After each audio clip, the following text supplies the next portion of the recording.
हनुमान पुत्र मकरध्वज की कहानी। पवन पुत्र हनुमान बाल ब्रह्मचारी थे, लेकिन मकरध्वज को उनका पुत्र कहा जाता है। ये कहानी उसी मकरध्वज की है। वाल्मीकि रामायण के अनुसार लंका जलाते समय आग की तपिश के कारण हनुमान जी को बहुत पसीना आ रहा था। इसलिए लंका दहन के बाद जब उन्होंने अपनी पूंछ में लगी आग को बुझाने के लिए समुद्र में छलांग लगाई तो उनके शरीर से पसीने की एक बड़ी सी बूंद समुद्र में गिर गई। उस समय बड़ी मछली ने ओजन समझ वह बूंद निगली। उसके उदर में जाकर वह बूंद एक शरीर में बदल गई। एक दिन पाताल के असुर राज अहिरावण के सेवकों ने उस मछली को पकड़ लिया। जब वे उसका पेट चीर कर रहे थे तो उसमें से एक वानर की आकृति का एक मनुष्य निकला।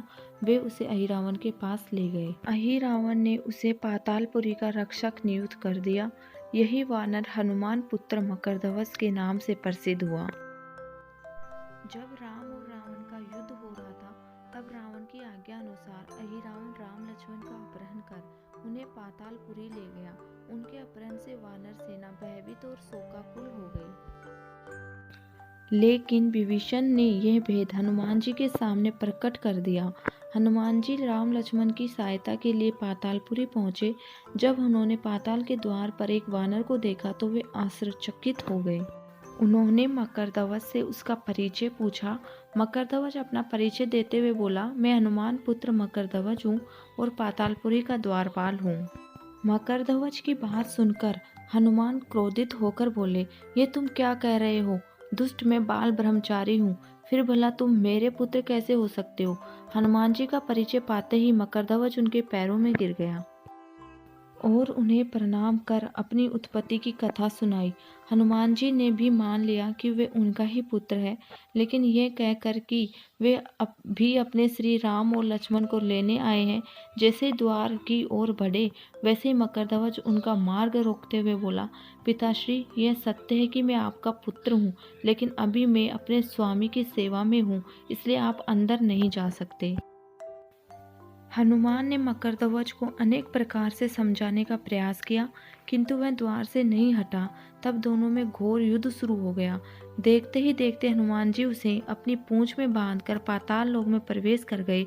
हनुमान जी सीधे देवी मंदिर में पहुंचे, जहां अहिरावण राम लक्ष्मण की बलि देने वाला था। हनुमान जी को देखकर चामुंडा देवी पाताल लोक से प्रस्थान कर गई। तब हनुमान जी देवी रूप प्रकट करके वहां स्थापित हो गए।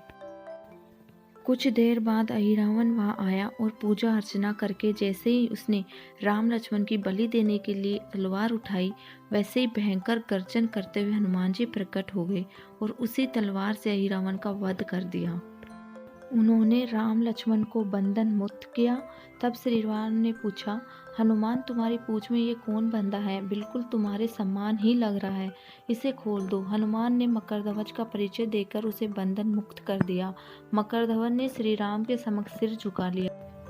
तब श्री राम ने मकरध्वज का राजाभिषेक करके उसे पाताल का राजा घोषित कर दिया और कहा कि भविष्य में वह अपने पिता के समान दूसरों की सेवा करे। यह सुनकर मकरध्वज ने तीनों को प्रणाम किया। तीनों उसे आशीर्वाद देकर वहां से प्रस्थान कर गए। इस प्रकार मकरध्वज हनुमान पुत्र कहलाए।